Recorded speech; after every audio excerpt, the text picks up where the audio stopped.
All right, back to our top story. The federal government filing hate crime charges against the man accused of carrying out yesterday's terror attack in Boulder, Colorado. Let's bring in Jonathan Turley now, constitutional law professor and a Fox News contributor. All of us are just sick to our stomachs over this horrendous attack, Jonathan, and now we're learning brand new details. As you just heard with the White House press secretary on moments ago, they found 14 unlit Molotov cocktails at his side in his car when they were making the arrest. This is a man with full intentions to do what he did, and in fact, when confessing to this, said he would do it again. Your reaction to the charges? Well, it's so hard to be shocked today when you see all the things happening around us, but the utter depravity of this individual, the lack of humanity, just continues to shock the conscience of the nation, and certainly should be shocking to anyone, regardless of how you feel about the conflict in the Middle East. And this is a classic terrorism case. What the evidence shows is that there was preparation, rather deadly preparation, his intention to target people over their religion, and clearly an effort to terrorize this community. So this is a lead pipe cinch of a case for terrorism. The bringing of initial charges are often placeholders for the federal government to say that they have an outstanding charge against an individual. There's often tension, or at least some coordination, between the federal government and state governments in crimes like this. There may be, frankly, less deference with regard to Boulder because it has a rather liberal record in terms of enforcement. But they have to work out together who will proceed first. I mean, just the fact that we're seeing this happen in a moment where you and I have had many discussions about the anti-Semitism that is happening on college campuses all over this country. This came up in that debate with Fetterman and McCormick. This was earlier today on Fox Nation. It was a debate on anti-Semitism on our college campuses, Jonathan, and I want to get your reaction out of this. This is just rampant across all the universities, for all these places too. I mean, we really need to call it what it is. Building tent cities on a campus and terrorizing and intimidating Jewish students, that's not free speech. And now we've lost the argument in parts of my party. I actually went to University of Pennsylvania, saw these demonstrations, and this wasn't free speech. This was intimidation, in some cases physical violence. I mean, how can we expect to prevent attacks like this in the future if we're still allowing this to happen on our college campuses, Jonathan? Well, I commend Senator Fetterman for his stance. It's a courageous stance. He's now been targeted by the left and has all these attack articles appearing in the media. It's all part of a familiar pattern for some of us who have been dissenters in higher education. The fact is that a lot of this extremism is coming out of higher education, and many of these administrators have ignored complaints for years. We can focus on conduct rather than the content of messages. Much of what is occurring on campuses, exactly as Senator Fetterman said, is conduct. It's illegal. These are crimes. And only recently universities began to focus on that. I have concerns about free speech, and I've criticized the Trump administration on some of its actions. But there's so much more that we could have done and can still do to protect our students and universities, but also to interrupt this cycle of radicalism that is coming out of some of the sectors of higher education. You know, your piece, Marco Rubio declares war on the global censors. It struck me how you ended and landed that piece. Jonathan, this was the ending. Rubio's doing just that, getting serious about the threat to free speech, finally imposing, you say, real consequences for censorship. We are not going to defeat censors by yelling at them. Speech alone clearly does not impress them. What was your message here, Jonathan?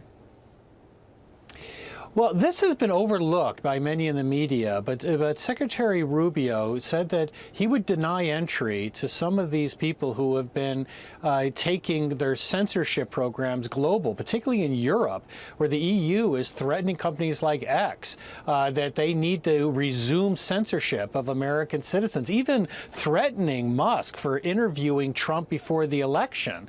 And this is all part of the Digital Services Act, and figures like Hillary Clinton, after after Musk bought Twitter, called on the EU to use the Digital Services Act to force the resumption of censorship of American citizens. And Rubio is finally saying enough. And he's saying, I'm going to start to deny entry in the United States. And it's an incredibly important moment. And, you know, Franklin Delano Roosevelt said once, you don't tame a lion by petting it. And we've been petting, or a tiger in his quote, we've been petting this tiger for years. And finally, Rubio is saying, enough. We're going to fight for free speech. Always appreciate when you can join us. Jonathan Turley on all of that for us. Thank you, sir. All right. Fox News alert here, a targeted terror attack here in America. That's what the FBI is labeling the alleged firebombing incident in Colorado yesterday. It unfolded at a peaceful march in Boulder, Colorado. They were there to support Israeli hostages who are still held captive by Hamas. And it is just the latest incident like this that we have seen recently, unfortunately. Welcome to a brand new hour of America's Newsroom. I'm Dana Perino. Morning to you. Nice to see you. On a Monday, I'm Bill Hemmer. 8 people set on fire in what officials say is a targeted act of violence. The FBI is saying a man with a makeshift flamethrower and Molotov cocktails was heard yelling anti-Israel slogans during the attack. The victims ranging in age from 52 to 88 years old. The suspect, a man from Egypt, overstayed his visa here illegally, was allowed to remain under a work permit given to him during the Biden administration. The attacks come as we see a surge of anti-Semitic attacks on U.S. soil. Less than 2 weeks ago, there were 2 Israeli embassy staffers killed by a man who authorities also say screamed, "Free Palestine." And we've seen multiple college graduations disrupted by pro-Palestinian protesters. And we'll have much more on this with Paul Morrow straight ahead. But first, let's bring in Ed Victor. He witnessed the attack in Boulder yesterday. Thank you for being here. We haven't had a witness yet on our show this morning. So let me just turn it over to you to explain what you saw, what happened. Yeah, and now let me just say back up just slightly in that this walk has been going on since October 7. It happened in 2023 every week. I started walking every week that I can since September 2024. This week started like every other week. In fact, it felt like a more quiet day on the mall. We walk silently, and that presence of just being quiet really makes people notice our signs of saying, run for your lives, bring them home now. And it's really just to raise awareness. We're holding signs of pictures of people who are held hostage in Gaza. It's really just an awareness. And as we walk through the Pearl Street Mall, people notice us by our silence. When we got to the old courthouse, which is on Pearl Street between 13th and 14th Street, we were lining up as we normally do. And I'm sure I walked right past the person with the Molotov cocktails. I lined up, I was standing, I remember looking west towards the mountains, talking with somebody. Suddenly I felt a lot of heat. I turned and I saw a person on fire. And my immediate goal, as well as 2 or 3 other people, was to get the fire out. That's what we had to do. And we grabbed some flags, we grabbed some banners, did what we could. It was horrible, and it maybe took 1 or 2 minutes, just felt like it always took too long to get the fire out. Yeah. Ed, you say you've done this many times over the past year, participated in this walk. Yeah. Does that mean that people would know that you and your group would be there at a certain time on a certain day yet again? Absolutely. Yep. We have it scheduled and it's known. Yep. Ed, can I ask you about some of the other people who are walking with you? As I understand it, and I think it's a beautiful thing to do, right? That you had some elderly people who are still active and able to do this walk every week, but it was so meaningful to them to be a part of it, and then this happened. Yeah, I mean, it's children, it's families, it's older people. It's a community of anybody anywhere in America, and we're just walking. And so we recognize each other, different people on different days of the week. Yeah, Ed, 2 things. How many were you yesterday? How many are you? Good question. How many are you normally? And what did you hear the suspect say? Okay, first to answer the first question, it was about 30 people. And so sometimes it's a little larger, sometimes a little smaller. I'll say it was a typical week. It was good to see everybody. I really, in a lot of ways, I don't know what I heard him say. I heard videos, but my thinking when it happened is my world became singly focused on this person getting the fire out and then comforting her husband who was burned and distraught. And I just remember us holding him, just being with him, being present. And I never felt my world just get so narrow to only focus on the two people who I was with. And I'm sorry, I can't answer that better. Yeah, will you come back and march again? Absolutely. I want to do it next week. It's up to the organizers to decide what they want to do. I will say I always felt safe in Boulder. I never, ever, ever would have thought this would have happened. Yeah, I know. Ed, Victor, thank you. We're glad that you're all right. Thank you for trying to help those who were injured, and we'll stay in touch with you. Thank you, Ed. Thank you. Appreciate the call. Bye-bye. Yet another horrific anti-Semitic terror attack on U.S. soil, this time by an illegal immigrant let in by the Biden administration. He overstayed his visa. Mohamed Sabry Soliman appearing in court soon. He's accused of launching a targeted terror attack, firebombing peaceful demonstrators in Boulder, Colorado, using a makeshift flamethrower as they rallied in support of Israeli hostages. The number of victims in yesterday's Boulder attack has now increased. It is now 12.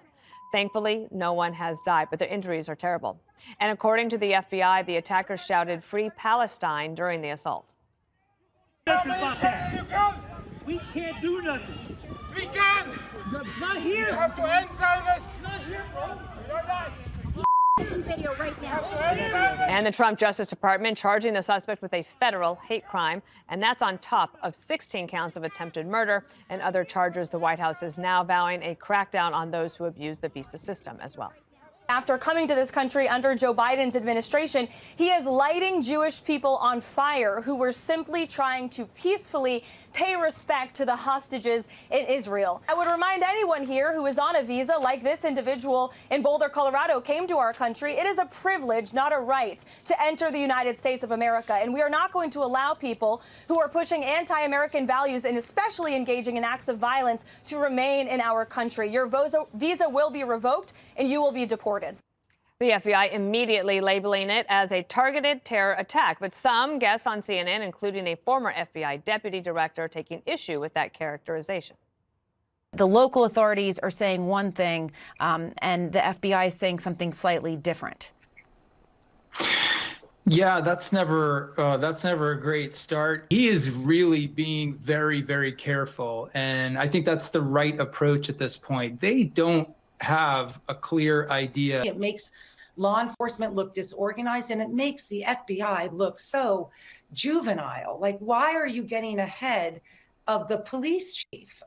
The guy literally lit a Holocaust survivor on fire, and the media suddenly cares about waiting for more facts while he yelled "Free Palestine" and more. Greg, I was thinking about how you and I have been doing the show for nearly 14 years, and the terrorism cases and attacks, they have morphed. And now we always worried about this, like what about the attacks from within? Mm-hmm. And now you are seeing this. There is a pattern, and this is just one more in a horrible set of instances. You know what's interesting is there is a pattern that hasn't changed, and it's the media's focus on the reaction of the attack and not the attack itself. So why would they do that? Why is it more important to them to talk about the labeling of this? Because they know that they're complicit in what happened before. They'd rather not talk about what could have been prevented. For example, when you elect a crumbling president, you have a crumbling border. That is the best cause and effect you're ever going to see. The reason why this guy was able to get in was because Biden was president. You don't want to talk about that because then you're complicit, so you focus on the reaction after. Did you see what Stephen Miller said? Did you see what Donald Trump said? If I were to say, right now, is there a study? Has anybody ever done a study on the most common first name among terrorists? It's just a question. I bet that will get more coverage than the terrorist attack itself. It's always about the reaction. What's also incredible to me is how quickly identity politics disappears. Suddenly, the who or the what about the terrorist becomes the least important factor. But if he was up for a job in the faculty lounge of Harvard, it would be front and center. But if you live by identity politics, you die by it. It was identity politics that allowed this fiend to be seen as an aggrieved group, get special dispensation that helped him pave the way to unleash this carnage. because he's aggrieved. And so right now you have a legacy media that is doing nothing but criticizing people for calling it what it is, terrorism. The same media who called everyone Nazis and white supremacists if they so much as raise their hand above their shoulders, and yet they have a brazen act of terror and they go, not so fast. There's also a trend and a pattern, Jesse, emerging that you'll see in headlines or you'll see from people like the UN General Assembly, Antonio Gutierrez. He says this attack did not take place in a vacuum, right? And he says threats against Jews and Zionists, right? They don't say Jews. They want to use the word Zionists because then it seems like it protects them from saying what it really is. Well, that's one of the risks you take when you let people into our country from the Muslim world. There are shocking percentages of people in that area of the world that believe terrorism is justified and that hate Jews. It's a calculated risk. That doesn't mean we don't let anybody in from these parts of the world, but it is a calculated risk. And they're very quick to assign motive when it suits their political agenda. If you wanted a wall built, they said it was because you hated Mexicans. Or if you didn't vote for Kamala Harris, it was because you were sexist. But all of a sudden, an Egyptian illegal flamethrowers Jews and screams free Palestine. And they're very curious what the motive is. What could it be? Same with labels. Greg just mentioned labels. You can be a trans polyamorous werewolf, okay, but never a terrorist. You cannot be a terrorist anytime. Fort Hood, workplace violence. Benghazi was just about a video reaction. Or even Tesla terrorism, it's not economic terrorism, it's property damage. You see this also, Greg mentioned it again, the guy was called white. I mean, he's born in Africa. He's an Egyptian alien Muslim. It's like if this guy had gotten away, what would the media have said? Be on the lookout for white man last seen with a cocktail. This is dangerous the way they're reporting it. And they're reporting it this way because their own voters are chanting the same slogans as the terrorists.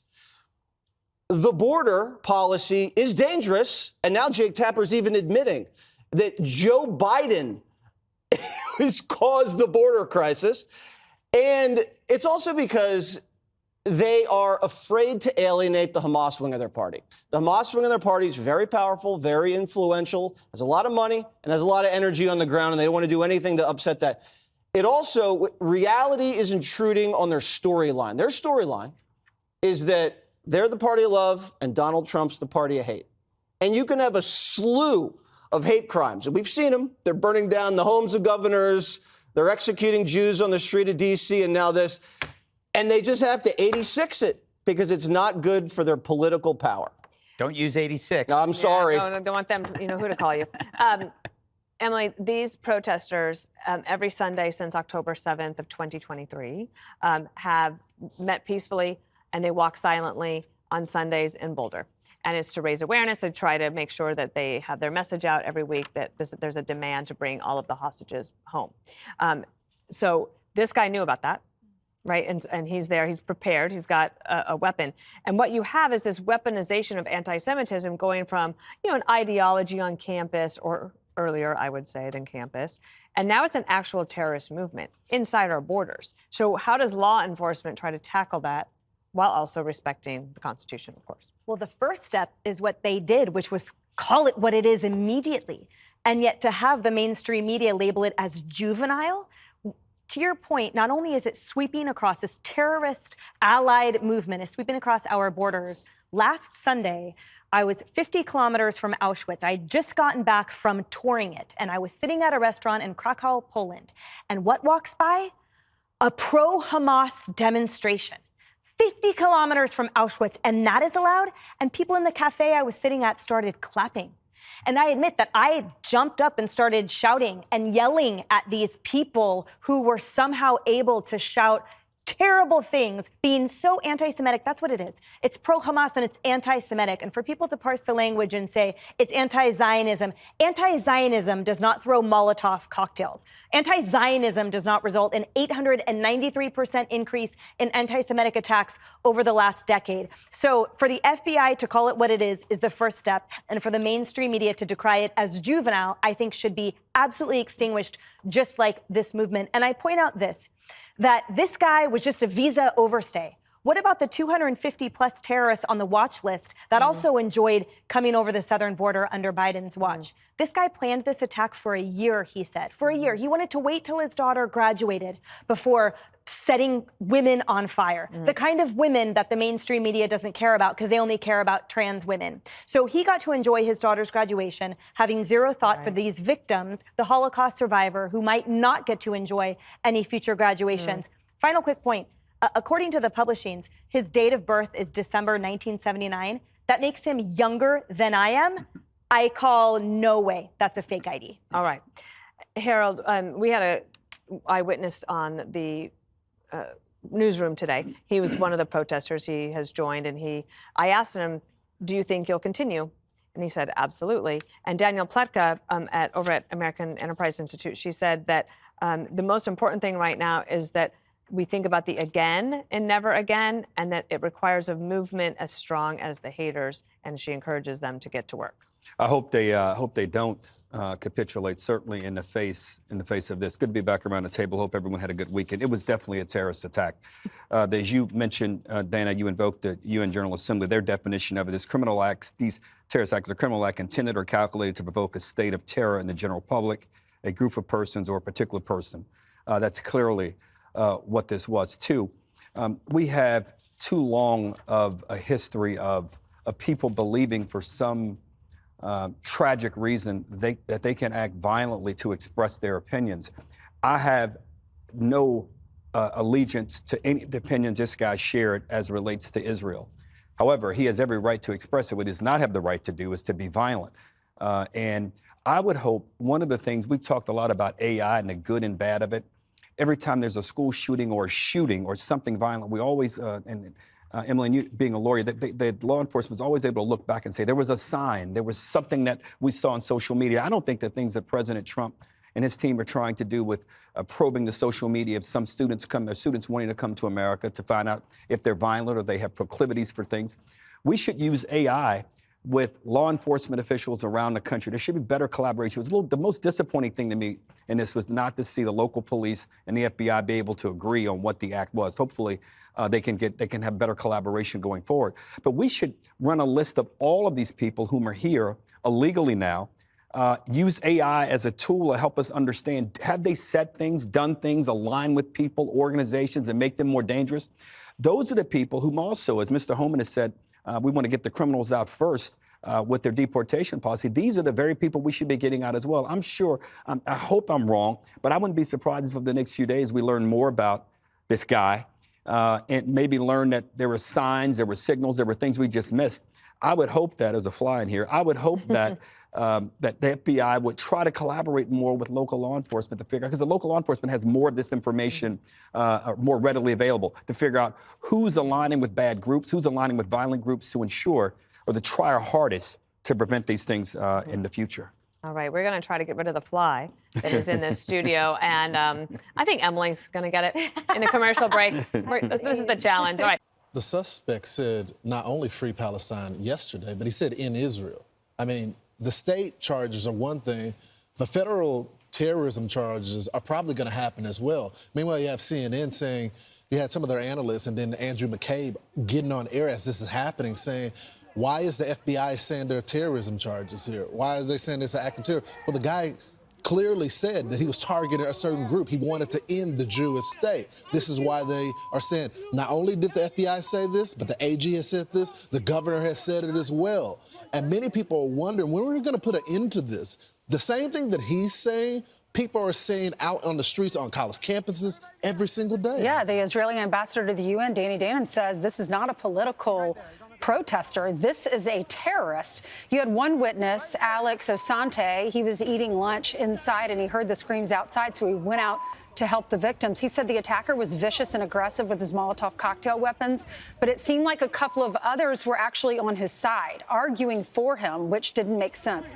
Hats off to the officers who made it there quickly so that they could arrest him.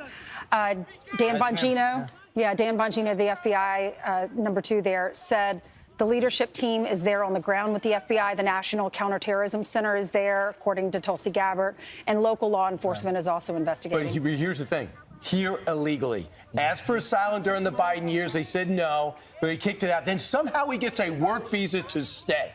Does anyone interview these people? But Brian, it expired in March. Yeah. So he shouldn't be here. Shouldn't have been extended to begin with. This is why Tom Homan and what the military is doing at the border and our great border patrol is doing matters as much too. We got to get these people who are breaking our laws. Stop telling me they belong in the community and they're one of us. They go to the blue states, the blue cities, where they can thrive, and in this case, attack. Not just that, Brian, what Marco Rubio is doing with the visas as well at the State Department. If you don't love this country, if you're going to cause harm to people in this country, you got to go. Yeah. Let's bring in former Deputy Envoy Combat and Anti-Semitism, Ellie Kohanem, onto the program. Ellie, we want to get your general reactions to what's happening here, but a few questions about what's happening when it comes to the protest there. They're saying from the river to the sea. They're saying a global intifada, and they're saying free Palestine. What does that mean? Because these same people that are committing these acts of terrorism are saying those same chants.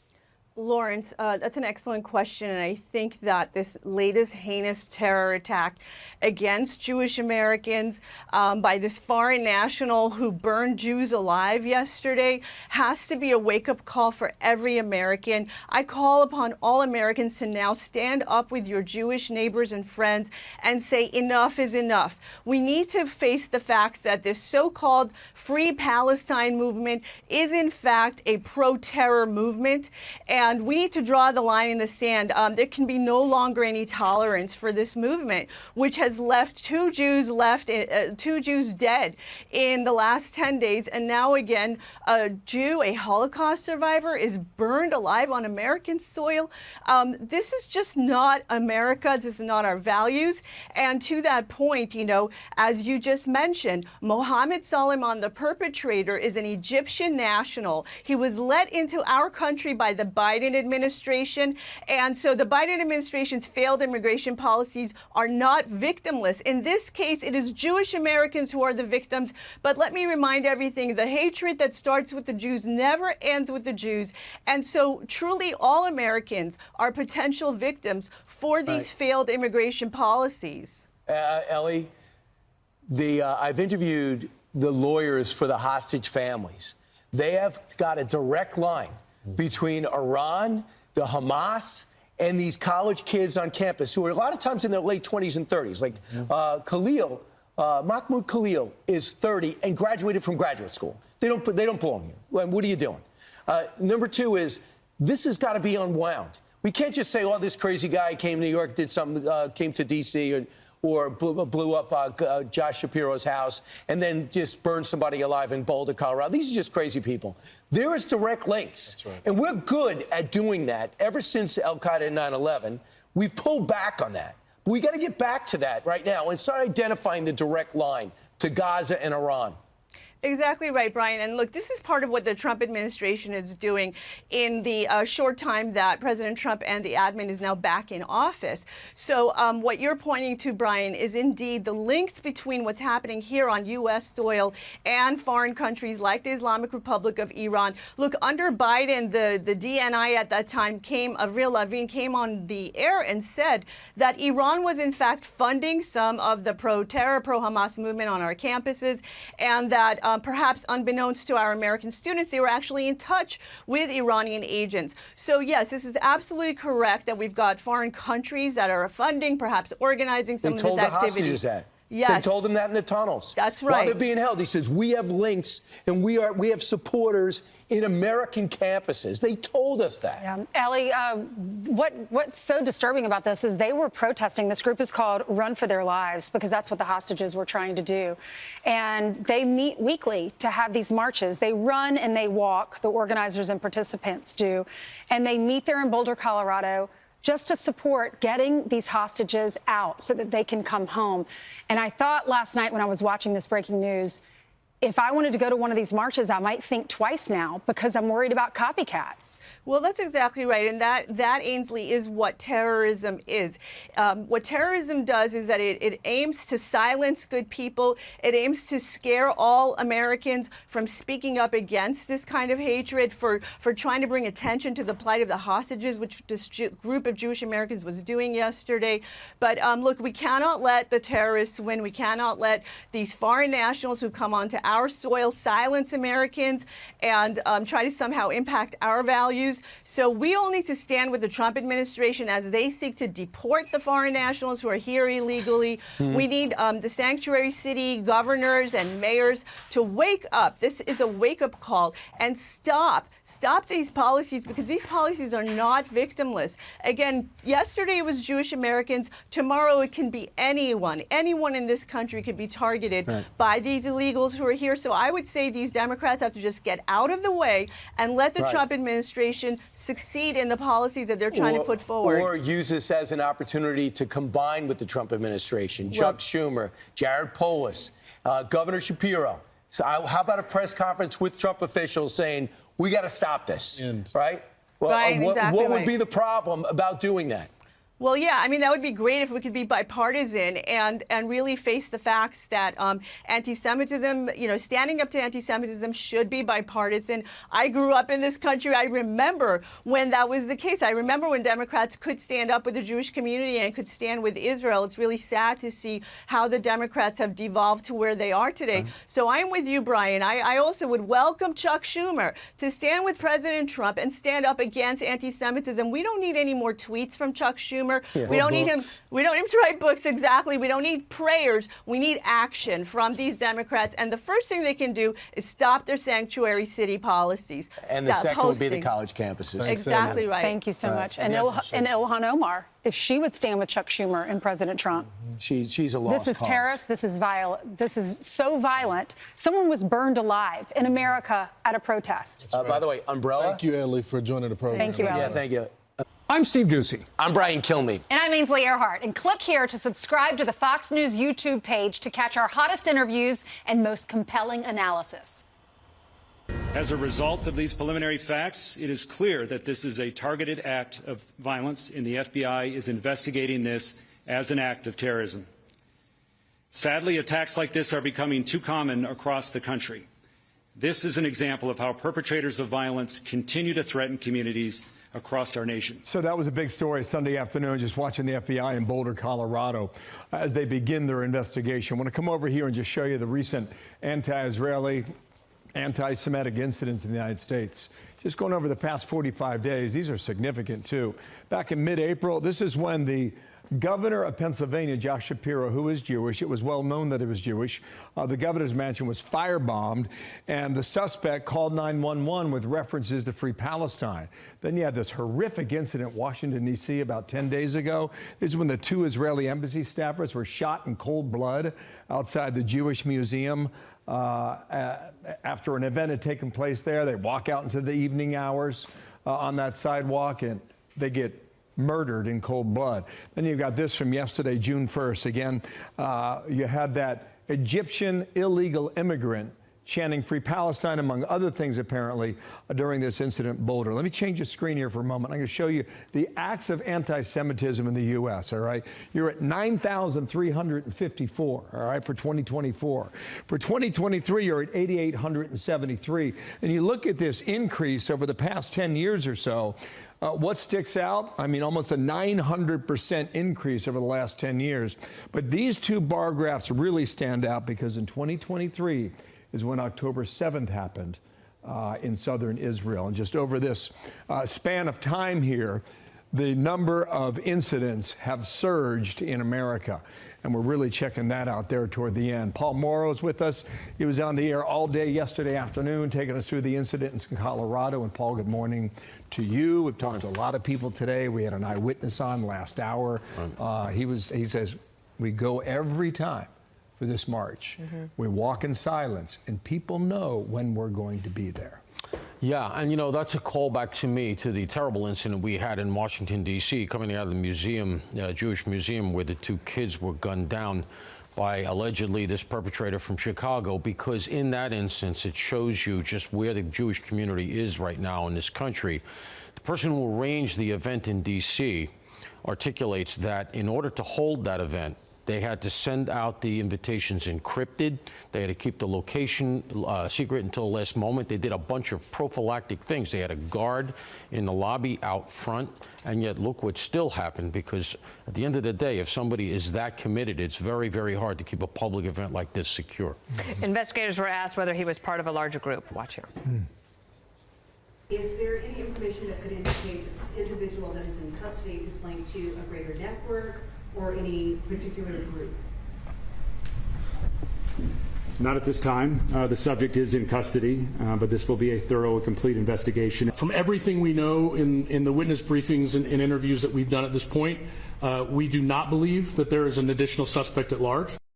Okay, so that is on a specific person, but the question about is there a group, right? I'm wondering about how that should be defined, right. And maybe it's not a legal question, but more of a moral one in how we deal with it. Because if you are globalizing the Intifada, and we looked at the chart that Bill just did, all the incidents that you just said, there is a larger group at stake. Yeah, you're going, I think, to the smart point there, because we have this continuum now that has grown. I think the flash to bang has gotten shorter. We have normalized the idea of anti-Semitism. You see now anti-Semitic statements that are sometimes couched as being, oh, it's just anti-Zionist. They use that as a canard. You know anti-Semitism when you see it. And you hear stuff now that previously would have been unthinkable. You hear it in open discussion. You hear it in commencement speeches. You hear it among thousands of college students who know nothing about history. And as I've said on this show, couldn't find Gaza on a map of Gaza. It's just a cause celeb. And so all you need is somebody who has that little bit of a cognitive aperture, an opening for this stuff to get in there, to fester. It becomes the reason everything else that's wrong in their life happened. And this is a person reportedly who, he is an overstay. I get it. You know, he was here as a tourist visa, but he has a family, reportedly. He's here with a family, and he still decided that this was the way to go. And so you have to say this is a version of a mind virus. It's very different from when I was doing counterterrorism here domestically, and involved with the federal agencies and stuff coming in from overseas. It was outside in those days. You were worried about Al Qaeda having a sleeper cell here. You were worried about ISIS weaponizing people over the internet. It was sort of foreign based. Now the incubators are here. They're on the campuses. They're even in the high schools. They're online, and it's a whole new host of threat vectors that you have to go at, and it's even harder. So this man from Egypt, he overstayed his visa. He was expired. He was illegally here, and the Biden administration gave him a work permit to stay. Yeah, that is a real pinch point of to where to look at here when you do the backwards scrub of where the mistake made. Because look, we give tourist visas, we understand that, but you're not supposed to work. And there's a reason why you and I just can't pick up right now, go to a European country and start to work. That's like impossible in most other countries. There are a lot of people who want the immigration laws tightened up, who go exactly to what you just said as the best way, the most effective way to stop illegal immigration here is to come down on people being able to employ people that are overstays. Check the migration status. And, when you look at the litany of events that we had here in New York, at the height of Tren de Aragua coming to our consciousness, our governor and our mayor saying we should be taking Venezuelans and putting them in charge of our summer pool program because we need people to work, right? Well, where else could you get a better recruitment system for gangs that recruit from teenagers during the summer when the kids are off from school at the pools? It's insanity, and we were just not really woken up to it. This is why, by the way, I want to make this point. This is why the terrorism charge matters. I know it's nomenclature. This guy's going to die in jail. They're going to get him on a series of felonies. Federal, state, almost doesn't matter. But It matters that we charge terrorism because we need to call this terrorism. We know what it is. You see it, you know it's terrorism. And we don't have the means federally. And we're going to jump through all kinds of hoops about, is it terrorism, is it not terrorism? The guy's screaming about Gaza. He's targeting Jews. It's a bunch of old ladies walking through a park. You got to be kidding me. Right. We could talk to you for hours. I'm sure we'll see you the rest of the day as this develops. Thank you, Paul. Thank you. We want to bring in Republican Congresswoman Kamik of Florida. Congresswoman, great to see you. Thanks for coming on today. Just want to get your initial reaction. Yet another anti-Semitic attack here in the United States. Absolutely, that's right, Bill. And more than that, this is another example of innocent civilians, innocent citizens who have been victim to a broken immigration system and a lack of enforcement of the laws on the books. This man was in the country illegally, had overstayed a visa. It was pretty telling. It should have been a red flag when he filed for asylum exactly 1 month after receiving his temporary visa. But again, he overstayed his visa when it expired. And the thing that is very telling to me is not only have we seen a rise in anti-Semitism around the country, on college campuses and elsewhere, but you see how many people are watching this attack take place. Not one person is stepping up. This is a gun-free zone, and he was able to continue his act of violence unfettered. Absolutely unacceptable. We have got to up the deportations, and we have got to do everything we can to make our communities safe again. And it feels like this just keeps escalating, right? I mean, this is just the latest in a string of all sorts of anti-Semitic, hateful incidents that have been taking place, really targeting the Jewish population here in the U.S. You'll remember back in April, there was this alleged arson attack on Governor Josh Shapiro's house in Pennsylvania. At the time, the police said the suspect firebombed the house because of what the governor, quote, wants to do to the Palestinian people. Then in early May, there were anti-Israel protesters at Columbia. They took over a room in the Butler Library. That led to the arrest of about 80 of those protesters. They disrupted students who were trying to study. That protest, that occupation also caused some damage to the library. There was graffiti in there. Then we all remember just a couple weeks ago, 2 young Israeli embassy staffers gunned down, executed, killed right in front of the Jewish Museum in Washington. Witnesses say that shooter shouted, quote, "Free, free Palestine." That was on video. He said he did it for Gaza. And then just last week, we saw this.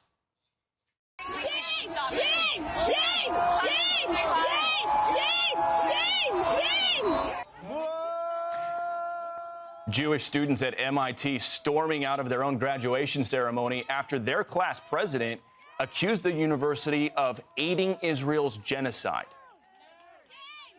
We are watching Israel try to wipe Palestine off the face of the earth, and it is a shame that MIT is a part of it. The Israeli occupation forces are the only foreign military that MIT has research ties with. This means that Israel's assault on the Palestinian people is not only aided and abetted by our country, but our school. We will carry with us the stamp of the MIT name, the same name that is directly complicit in the ongoing genocide of the Palestinian people. And MIT later said that student went rogue. That was not in the prepared speech that she submitted. But Congresswoman, we're seeing this across all sorts of campuses in the U.S., and it just seems to keep turning into almost like a pressure cooker. All these different campuses, all these different protests, Intifada, Free Palestine, and now that is translating into physical violence. Absolutely. And, you know, the thing that I find ironic is the people who are out there screaming Free Palestine are the ones that have the coexist bumper stickers on the back of their Toyota Priuses.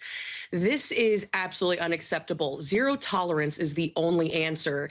And Congress, we should be doing everything we can to withhold federal funding to any institution that continues to allow this type of hateful anti-Semitic rhetoric and violence to occur on their campuses. And I hope for that particular graduation speaker, she ripped up her diploma from MIT. I'm going to borrow a line from Secretary of State Rubio. They can hate us for free. We don't need to fund their education. We don't need to continue to allow these individuals who want to incite hate and violence in our country. They don't need to be here studying on student visas. It is a privilege to be here in the United States if you want to be a foreign student getting a degree here in the United States. This cannot stand. We need to crack down hard, and it needs to happen immediately. And just to add further insult to injury, there was a Politico article that hit today that called the the president, I believe, of Columbia University, the first casualty right in the middle of actual violence taking place in Boulder, Colorado against Jews. This is unacceptable. We have to take swift action. The Trump administration, I believe, needs to step up deportations even more. And one other topic I do want to get your thoughts on are these concerns about President Biden and his mental acuity in office.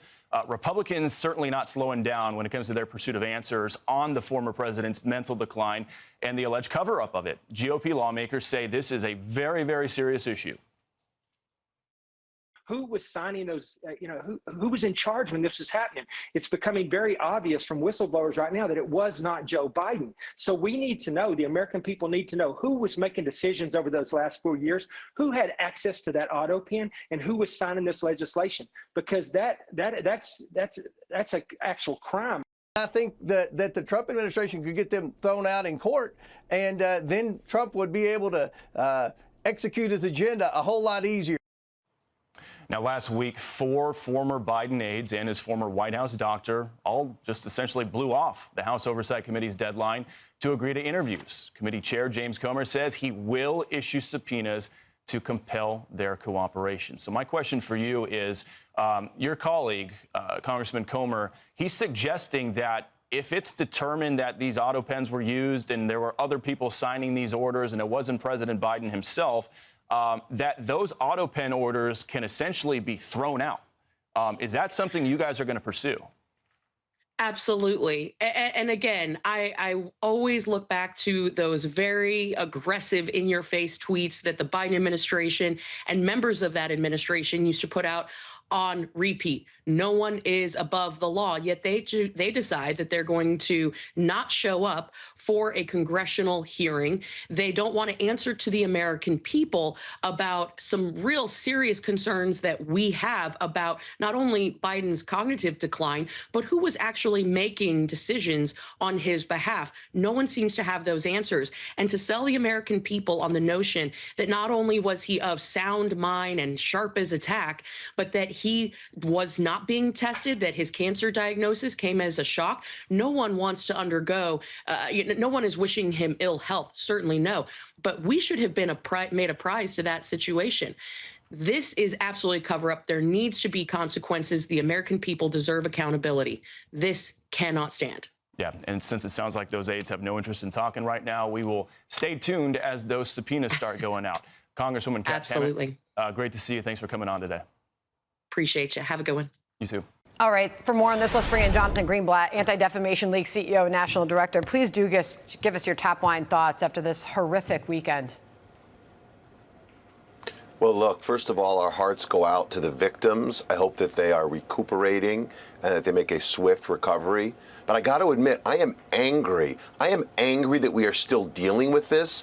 I am angry that, thank God for you guys at Fox covering this the way that you are, because in too many places we're told that anti-Zionism is a legitimate political argument. It is not. Hate is hate. And if you were angry when Robert Bowers went into a synagogue in 2018 and murdered 11 Jews when they were worshiping because he had been radicalized, online, why don't we see the same anger across the board, particularly from folks on the left? We see this man radicalized. And by the way, a week and a half ago, 2 people walking out of the Capitol Jewish Museum shot in the back. The assailant fired more than 20 bullets at this couple and murdered them in cold blood. And 6 weeks ago, the governor of Pennsylvania had his house firebombed. And in all of these cases, the assailants, they said, free Palestine, or I'm doing it for Gaza, or yesterday in Boulder, I want to end Zionists. If you are so deranged that you think firebombing elderly people is a political statement, and leaders here don't have the courage to call it out, my God, these people are hopeless. All right, so you mentioned that there was these previous 2 events, the horrific attacks just a few blocks from where we are here. I wanted to put up your statistics, Jonathan. on the striking increase in the number of anti-Semitic incidents in the United States. 9,354 anti-Semitic incidents just in the year 2024. That's a 5% increase from 2023. But look at this, a 344% increase over the past 5 years and an 893% increase over the past 10 years. There were 16 acts of terrorism perpetrated since 2020. 9 of those happened in the last 11 months. People have talked about this as an immigration problem, but Jim Jordan also thinks that this is all indicative of what's going on across America on our college campuses. Listen here. So much of this is what's tolerated and what's taught on campuses from the left, and this crazy mindset that's out there. We know who the bad guys are. It's Hamas, and we know Israel's our dearest and closest friend, our dearest and closest ally. Do you think that this is being driven by what we're seeing on college campuses? The congressman is exactly correct. Where do you think these lunatics hiding their faces, frothing at the mouth, go after they graduate? I mean, they're not going to Goldman Sachs. They're going to places like a park in Boulder, Colorado. They're showing up in public spaces, threatening Jewish people. Again, without consideration for these people's politics or their positions. They are guilty of one thing, John, of simply being Jewish. Look, Jews know what this is like. We've seen this movie before. Anti-Semitism is called the oldest hatred. And targeting Jewish people because of how they pray or what they believe or where they're from, it's the oldest trick in the book. So the congressman is correct. The moral rot at the core of many of these institutions, it doesn't stay, on the campus. It spreads like a toxin, like a poison, and ends up in other spheres just like this. This is why at ADL we are speaking loudly, forcefully, insisting and appreciating that the Trump administration is leaning into taking action against these institutions. It is long overdue. And look, we need it on the college campuses. We need to look at K through 12 schools. And by the way, we need to look at the social media companies who platform and promote this horrible, hateful content, because if it bleeds, it leads. But it is deeply dangerous, it's insightful, and it's got to stop. I want to play out sound, Jonathan, of the White House press secretary who joined us live last hour on how the administration plans to hold this person accountable. Listen.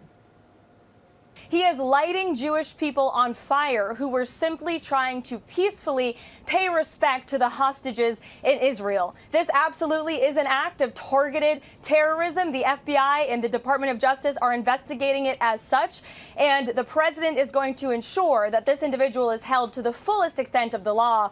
Obviously, this attack is happening under a whole new administration. How do you expect their response to look like?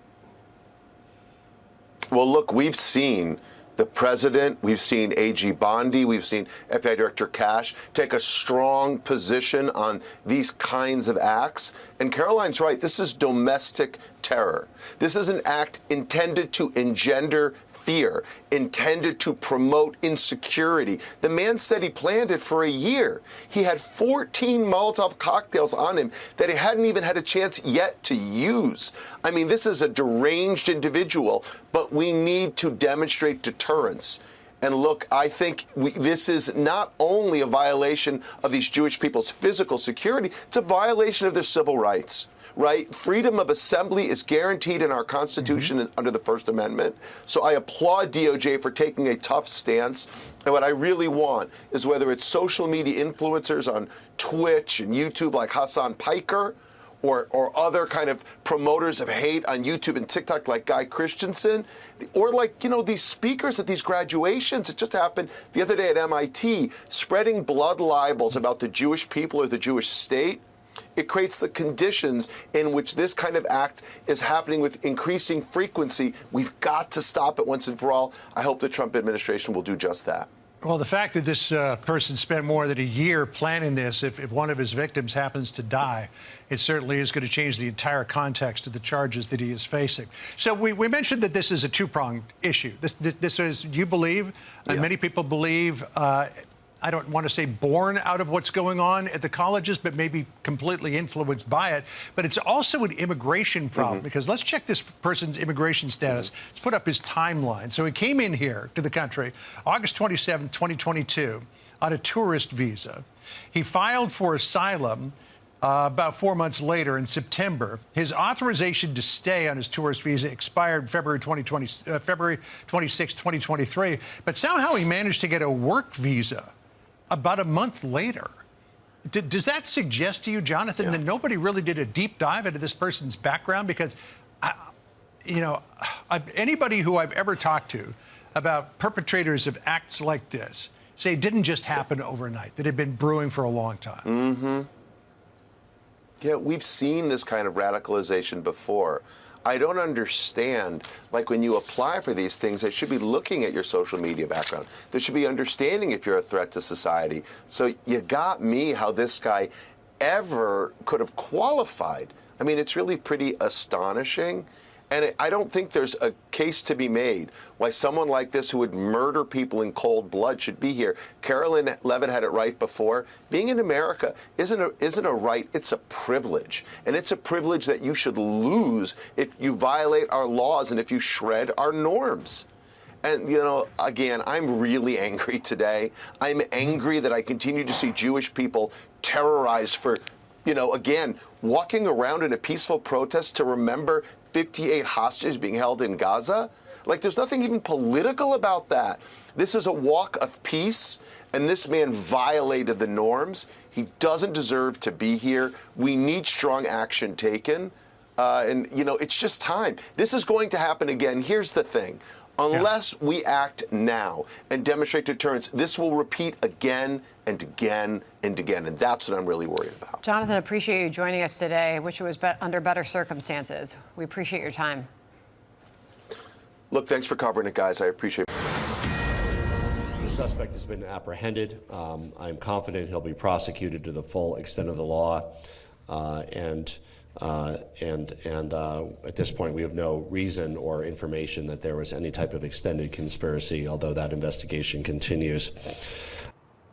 Well, that's Colorado's Governor Jared Polis. He's in Denver, speaking publicly just a moment ago about the weekend's terror attack. This is we await a court appearance in Boulder, Colorado for the suspect who allegedly told law enforcement he wanted to, quote, kill all Zionist people after he firebombed pro-Israel demonstrators.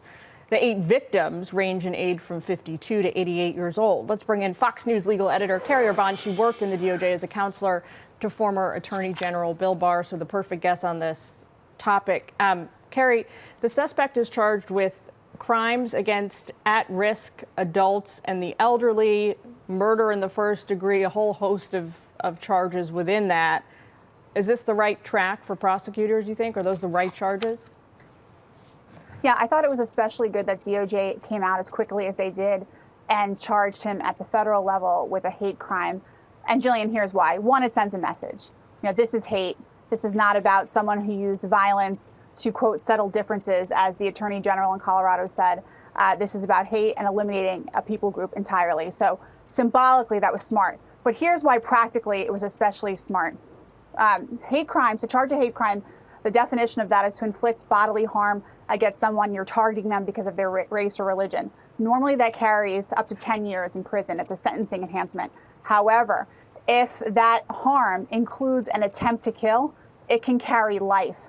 So I think that's why DOJ was especially quick to bring what they did, especially given what we know, in his own words, what he said, which was that he wants to kill all Zionists. He wishes they were all dead, and that he would do it again.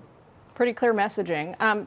Take a look at this. This is from the probable cause affidavit filed for the suspect. During the interview, Soliman stated he researched on YouTube how to make Molotov cocktails, purchased the ingredients to do so, and constructed them. He traveled to Boulder in his vehicle with the Molotov cocktails, threw 2 of the cocktails at individuals participating in a pro-Israel gathering. Carrie, you say it's important to talk about the details and to contextualize the meaning and the history behind the use of this particular kind of weapon, not just, sometimes calling it a cocktail of any kind can sound dismissive, frankly. Yeah, I think it actually diminishes its significance. It's a tool of war. These are hand grenades. They're bottles filled with flammable liquid. They're lit on fire and they're thrown at people. And the goal is, of course, to set the person on fire and also to cause those flames to spread. It's historically been used in war. It is continued to be used in war.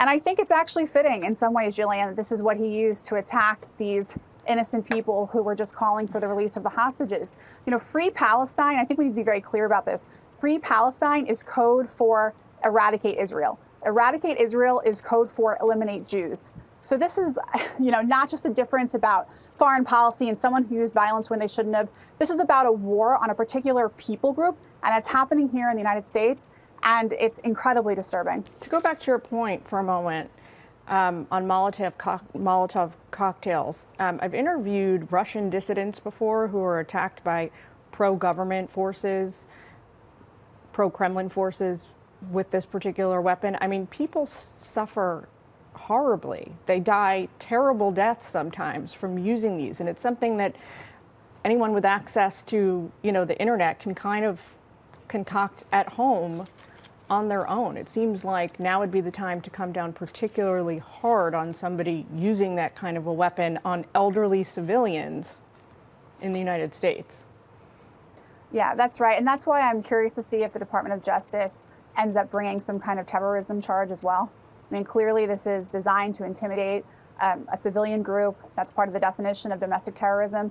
Domestic terrorism would just be really another sentencing enhancement, but I don't think you can go too hard.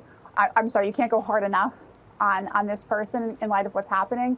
And Jillian, I have to wonder, at this point, I'm beginning to think, would it be more helpful if the people who were perpetrating this violence were wearing white hoods and burning crosses and firebombing churches? I mean, is this what the university leaders at Harvard and other schools and their friends in the media need to see?